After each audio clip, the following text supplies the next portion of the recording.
Hello everyone, welcome to a brand new video.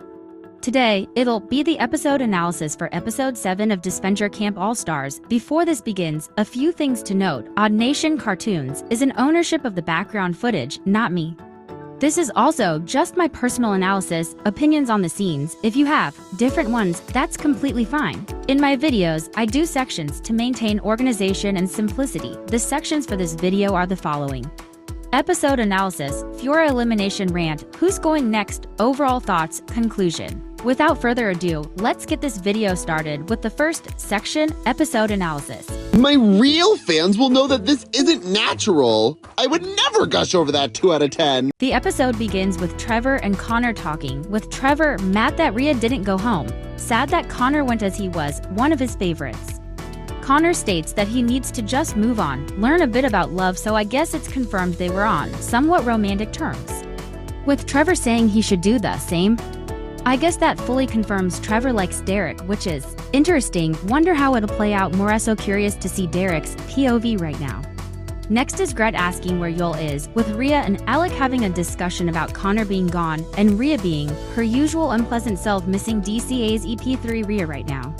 We go to Yul being forced to give Gret flowers by Emily, and it is extremely funny. Yul himself is the funniest he's been in a while. Gret then comes with Yul giving her the flowers and needing some acting lessons. As well, Gret mentions her followers, making Yul break the act for a split second.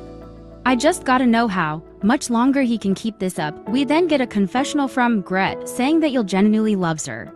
Yeah, I am not prepared for when she finds out the truth. Speaking of which, the following scene has Tom catching a squirrel and Jake actually communicating. This is the true plot twist. I am so proud that he put in the effort to not jump to conclusions and actually try to communicate. This conversation goes fine, with Jake revealing he isn't over Tom and Tom giving the bright idea to lie about having a boyfriend. The reasons I believe he is a liar is the following. First off, there is no way his first concern is Jake. Last episode when he has a boyfriend, wouldn't you worrying more about that? As well, he stutters, is extremely awkward and unsure, all key details to Tom lying. Additionally, this is too much of a coincidence. I will admit his reality TV excuses pretty good, however the fact he couldn't even come up with a fake name of any kind. I could be wrong here, but it feels too out there to be the case. The more I think about it, the more it just seemed like a lie. Which also means this plot will never end. Anyway, Jake has a confessional about the conversation, saying he isn't over Tom at all, wanting to talk to Ashley about it. He goes to FIORE asking where Ashley is, and FIORE takes the opportunity to try and make him paranoid to start separating the two. Then, we have a conversation between Crystal and Derek, which is Crystal starting to like Derek more than a friend? This could be a bit quick to assume, however, the way she not only looks at him, treats him, and also how she been speaking towards him in some aspects. Honestly praying I'm wrong right now because I just do not want another love triangle personally, lol. Derek announces the challenge, with no one being shocked to see Connor gone due to the villain alliance reveal. Alec confused because Rhea over here thought not telling Alec they were exposed was a good idea. Crystal then discusses the challenge, which is them having to find the yarn balls in their team color, bringing it to the top of a hill. There is a free pass to where it isn't needed to do it, and Trevor will showing the further favoritism to Derek. The next part of the challenge is having some people push the yarn balls down the hill, aiming for others' goals. The goal is to have the least amount of points, with the teams having the least amount of points getting immunity. The teams begin to plan, with Eli and Ashley working together and Jake being put on demon child duty. Gabby is happy bullseye, then we see more of Ashley and Eli, which, honestly, this friendship is where it's at. We then see Tess coming to Eli and Ashley, with Ashley going off to allow the two to have a reunion. Kinda wish we got to see them talk for a bit longer, but it was still so wholesome and they're great besties. Ashley returns, with Tess going and saying best of luck to the two. Jake is just not having being with FIORE, annoyed at her trying to make him more paranoid, with her just furthering her attempts. FIORE, like the icon she is, refused to go down without a fight. Alec and Rhea are talking, finding a cyan ball, with Gabby coming along. And this is where the Ellie and Gabby angst begins. It hurts. Continuing, Alec and Rhea discuss what happened earlier, with Rhea narrowing down that it was Connor. Alec is mad that he ever tried to save him. Then Rhea retorts that they aren't even in danger. It's Ellie and FIORE. Does girl not realize the second Yellow loses she's in a tea breaker likely? With Gabby wondering if Ellie does even trust her, there's no way this ends with them never being together again. Following scene shows Aiden and Tom talking, with Tom revealing the confrontation with Jake that occurred after Aiden asked, with him also saying he has a boyfriend. Aiden happy and excited for him. He also hopes that Jake is taking the news okay, hoping it's all good. Aiden then has a confessional about being angry at Jake and is just now realizing that he probably had a hand in eliminating James. Honestly, out of everything in this plot, I cannot wait for the chaos that will occur once Aiden realizes the full truth. A montage of everyone getting the yarn balls happens, then the next part of the challenge commences. The defenders and the people on the top of the hill are decided, them being yellow, defenders, Yell, Rhea, Alec, top of the hill, Gret. Magenta, defenders, Eli, Jake, Fiore, top of the hill, Ashley, Cyan. Defenders, Ellie, Aiden, Tom, top of the hill, Gabby, Tess, Ashley, and Gret begin pushing the yarn balls, with Yell becoming a human shield, not to his amusement. Eli is surprisingly good at this, Ellie is just not, and more yarn balls go down the hill. Tess needs help with the yarn ball, with Gabby just so sad at the lie Ellie told, with Tess agreeing to confront Ellie about it. All I am hoping for is Gabby becomes happier soon. I guess we will have to see. Alec then has the idea to use a log to yeet the yarn balls somewhere else, which when tested works, causing Ellie to suggest to copy the strategy, but also Aiden pointing out how ahead Yellow is. Aiden states to Ellie's idea that there's not much time, and also that Tom is the best physical player and he can't go. More defending, more pushing, more announcing, and even more defending occurs. Fiore calls Jake Twinkie Boy and Ellie decides that it's time for her daily evil strategy game move of the day. This move I would think is smart come short term, as it does allow her team the win, but long term wise, just makes Aiden and Tom hate her more and more. In any case, it works and Jake gets run over by a yarn ball, Ellie celebrating the win. Aiden gets mad for her playing dirty despite him doing the same in S2, and she simply does not care. Crystal tells them that they lost, with Eli mad that he got distracted, causing the two to have a small fight. Fiore, to save herself, pretends she cares that Jake is okay. Ellie then has a confessional saying that Jake is someone she needs to keep in game to manipulate.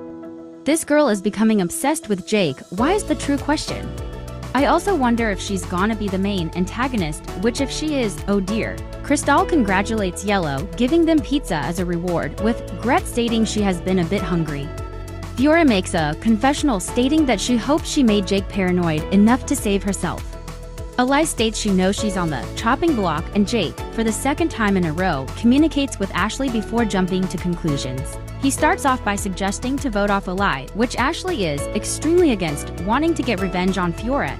Jake then states how he's worried about Ashley betraying Jake and voting with Eli, but Ashley rejects this, showing how much she cares and making it clear to Jake that she will never vote for him. Jake also states how he confronted Tom, with Ashley curious to know more, but him not wanting to discuss at the moment. Wanting to focus on the vote at hand, to me, this scene shows how Jake has not only developed a bit, but has also learned from the past.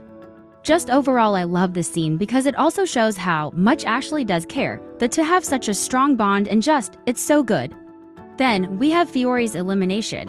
I have entire rant on this, so I'm just going to skip it.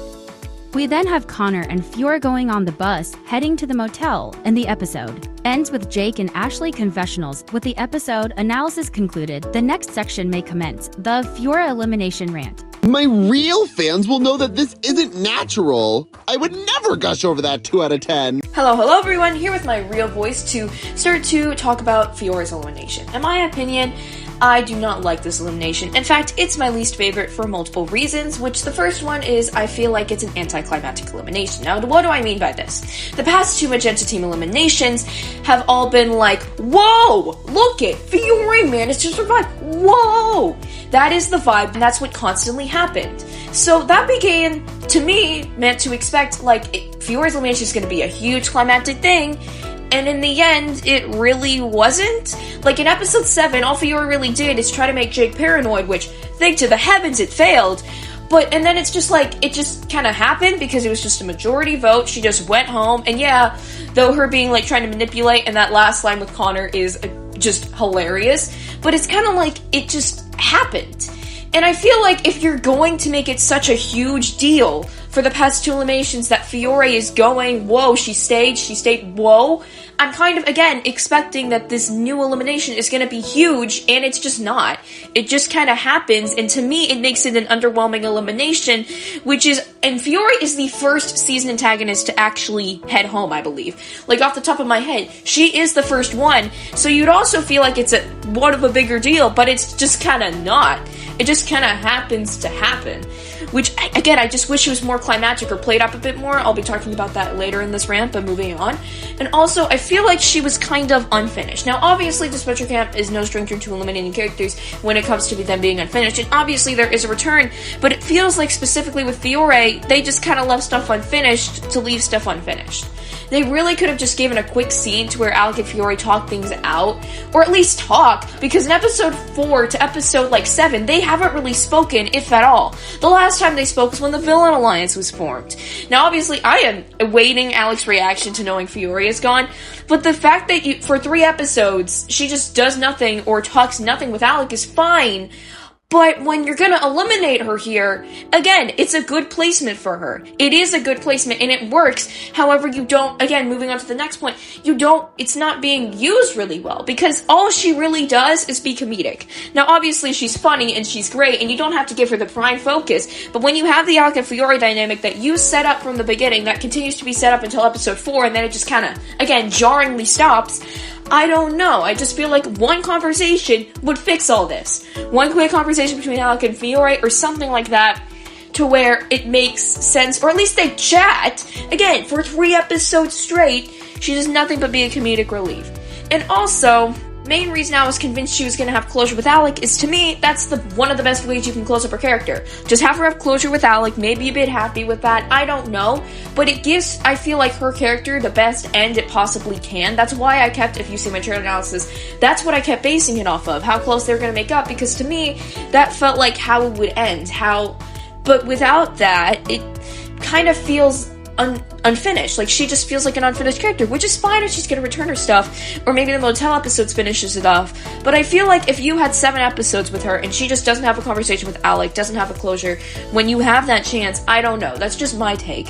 So now I'm gonna be offering my little rewrite of the eliminations. Again, this is just my take, maybe it'll change. So Alec keeps on saying that she wants to be strategic, right? She keeps on saying, I can't get distracted, I have to focus on the game. Well, make her focus on the game.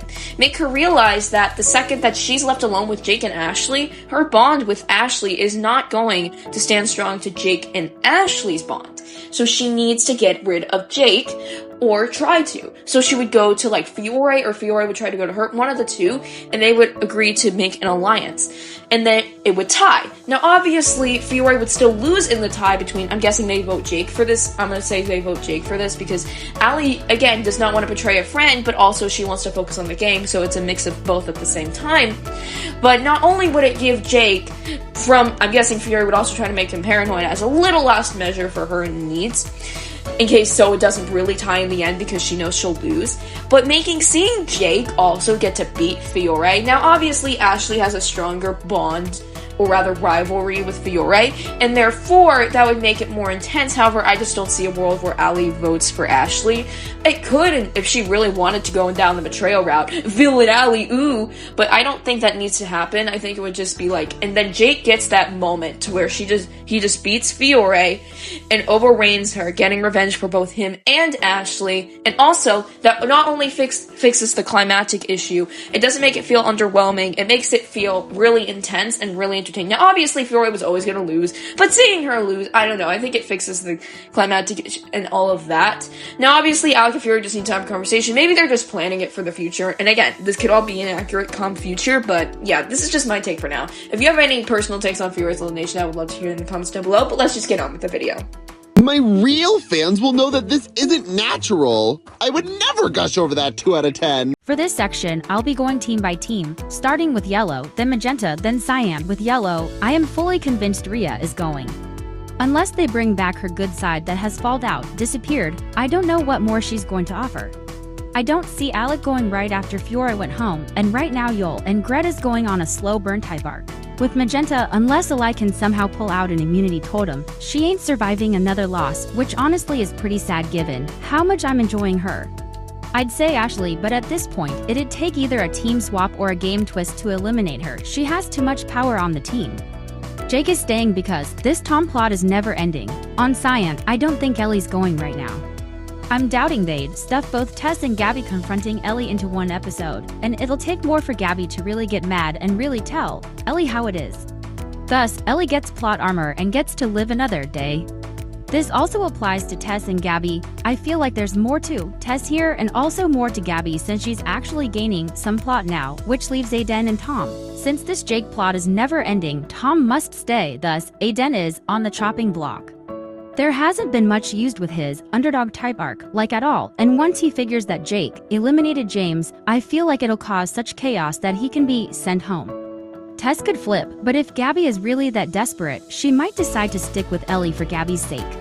Tom and Aiden would both vote for Ellie. Now obviously there's the chance of a team swap next episode, which would shake up these predictions a bit given the new positions they have on each team. I also feel like it'll be a bit easier to pinpoint once the trailer drops.